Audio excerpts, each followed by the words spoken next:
got this entire history. What do we want to do? Where do we want to be in the timeline?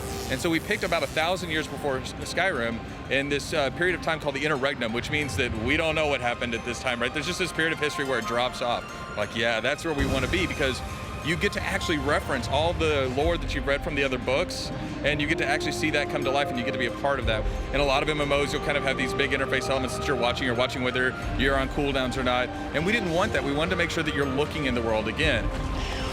So interactivity is huge for us. You know, there's bread over there. Okay, I can take the bread, right? And I think those, it seems like little small things, but they really make the world come to life. So let's say I'm going on a quest to help somebody, and then all of a sudden there's a dungeon over there. Okay, well, now do I go keep doing what I was going to do, or do I veer off to dungeon? And I think that's another huge thing for us, is that exploration.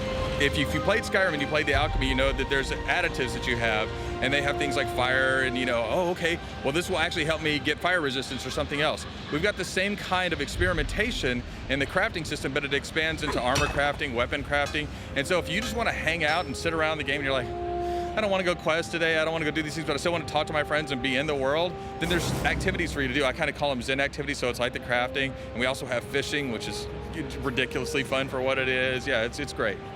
I think one of the things that excites me is kind of our alliance war, which is the PvP element, because it takes place in Cyrodiil, which is where Oblivion took place. And you know, this alliance war, we got 3 different alliances that you can join. And so instead of like 2 alliances, you got 3 that come in and they're looking to take over keeps. And they have this huge war where they've got like trebuchets, catapults, battering rams firing, there's boiling oil, all the stuff you need for a good party, right? And so it's a lot of fun to get people in and watch their reactions. They're a little timid at first, and it's like, oh, okay, this is great.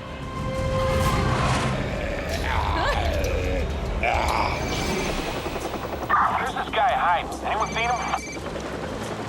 Can you tell us a little bit about the inspiration behind this new IP and the world that it's set in? The inspiration is our world. Like everyone is connected to anything, devices, cities. So all of these are becoming real, like data tracking. So really, it's just the world we live in, and we want to make a really cool gameplay out of it.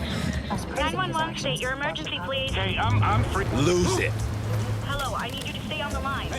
We showed basically seamless multiplayer. So if you're in a session, you're playing your game alone, someone can join you in that session. Like he has a session too, so we merge them together seamlessly. And then there's gameplays. What we showed was hacking. So someone can come in your game, try to hack you, take something from you, then run away, and then you have to take it back. You know, so it's essentially being connected is more content. It's more game dynamics. So seamless. That's the way we. It's the middle zone between single and multi as well. So you can be merged with multiplayer people and single player people.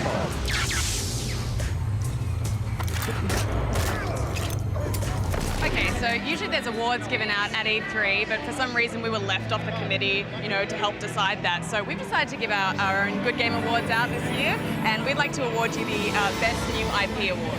Well, thanks a lot. So the team will be very proud. Congratulations. Thank you.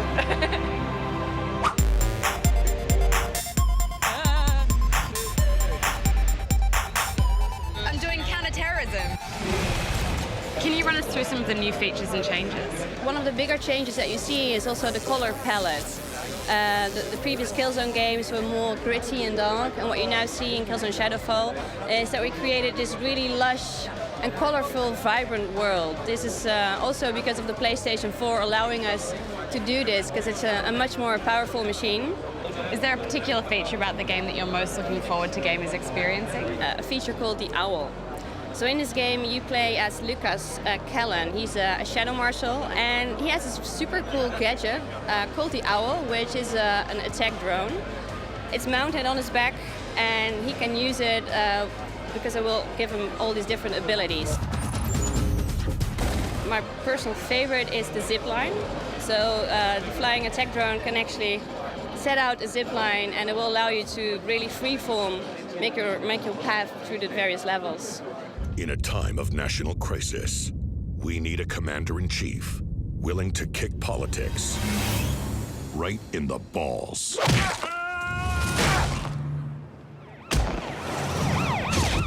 Saints Row 4, it starts off with the fact that you are the president of the United States. It's quite a leap for the leader of the Saints. And then, of course, an alien force invades the Earth and abducts the president.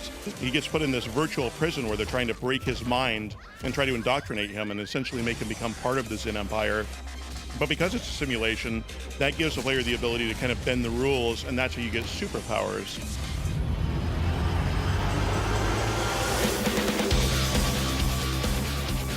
With the superpowers, it hits two of our core mechanics with combat, and then the same thing with navigation. I can hop in a car if I want and go all over the place, or I can glide and super sprint through the streets. We always talk about how embrace the crazy, so that's where we have all of our over-the-top fun and zany ideas. But we also talk about fun is king, where we want to make sure that whatever you're doing, it needs to be fun. Well, maximizing the hardware on the current generation of consoles, we're going to give Best Last Gen Game to Saints Row 4. That's awesome. Congratulations. Thank you very much. Hail to the mother chief. Jago! Saberwolf! Wow, wait, you sure you haven't played before? All right, let's see what time next week. Well, I'm learning from you. You told me. And is there one particular feature that you've added to this version that you're particularly excited about? Yeah, so we've done two things that I'm super proud of. So one of them is I think we finally refined the combo breaker system into something that's more easily understandable, but also has significantly more depth than the original games. And second of all, a new feature we've added is this idea of something called an instinct mode. Basically, as you're getting beat down, you build up this little meter that's around your character. You hit hard punch and hard kick. It allows you to cancel out of any move. It resets your KV, it's called if you're a fighting game fan. Basically, it means you can push these two buttons and hit the guy a bunch more times before you have to do a combo finisher or before he just falls over because you hit him too many times. But there's a ton of secrets buried around what that cancel move does. And then on top of that, each character has a specific instinct thing that they earn. At the show today, we're showing when you use it for Jago, he starts to heal. When you use the Saberwolf, he buffs up and gets more angry. He does more damage, he moves faster, and he can do more hits before the combo has to finish. Goes for goal! With FIFA for us over the last 5 years, it's really about deep innovation every single year within gameplay. Just how we can enhance physics where not only do the collisions look good, players are now using anticipation and awareness for the very first time, creating those much more human-like instincts that we just couldn't do before.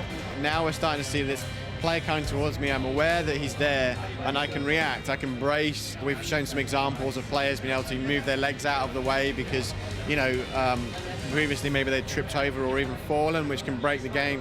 You can now use body position to win back the ball, which happens so much now in modern football. Oh, that's awesome. That's gross and awesome. Oh, and Green Lantern.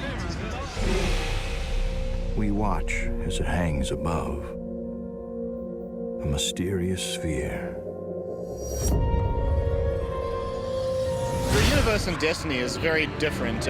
It's set in our solar system many years in the future. So humanity has gone through a golden age of expansion, colonized other planets, Mars, Venus, and others.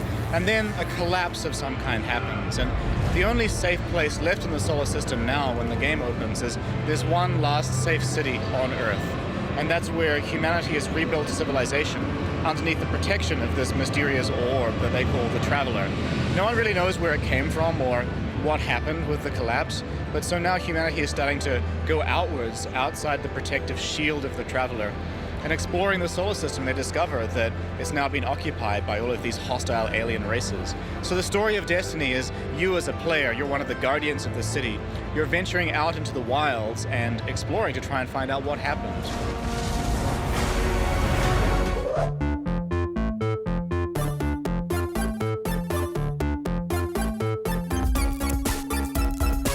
When the game was first released, it perhaps didn't receive the reaction you were hoping for. Why did you decide to continue with it and redesign the game? As you know, the Final Fantasy series is in its 26th year. Fans around the world, really love this series. And we were worried that, we release the game and it doesn't get the good reception. If you leave it there, then basically you've disappointed your whole fan base when they've come to expect something so great from the series. And so we had to prove to the fans that we were serious about the series. And instead of just leaving it there, we decided to rebuild it and show that this is more important than a business. It's about making our fans happy. The Enterprise is no ordinary ship, and I'm no ordinary captain. Well, what we really want the players to take a look at is the new limit break system that we've introduced into the party battles. Many of you probably have remembered the limit break system for Final Fantasy VII. We've taken that and tweaked it for Final Fantasy XIV, and this time made it a party-based attack where the whole party, by fighting, will fill up the limit gauge, and then depending on which type of role of character uses the limit break, you'll get a different type of attack or defense or healing. Depending on what type of enemy you're fighting, you'll talk it over with other people in your party to decide who is going to use it, what type of action you're going to use. It will be something that will basically transcend MMOs, something that you wouldn't expect in an MMO. It's more like a console game type of action, but we're having that actually appear in an MMO.